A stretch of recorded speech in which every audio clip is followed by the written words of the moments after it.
Pioneer tension compression holders come with a screw on one side. If you look at the holder, there will be a wax-filled screw on one side, but 180 degrees from that, there is a set screw, and underneath this set screw, there's a spring and a ball. There's a track in there.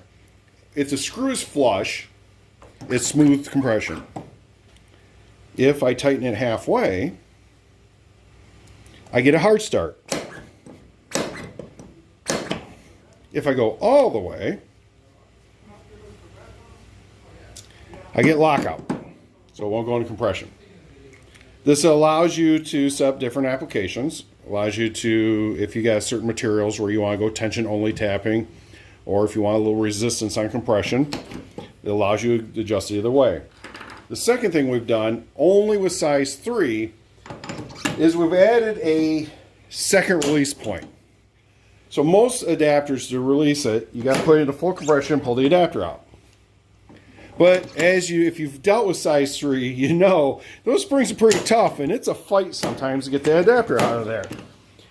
So for 2 reasons: 1, for removing the adapter, and 2, for customers that didn't necessarily program exactly right, we've released a pull to release system.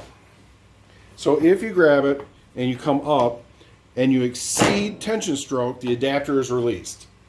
That's on purpose because we've had many repairs come in prior to this release being added to where they literally pulled the mechanism apart because you have a big 1 3/8, 1.5 inch tap in here, and it just literally pulls the mechanism apart because they exceeded tension stroke. They just went beyond tension. So by adding that release, we protect the holder from being damaged.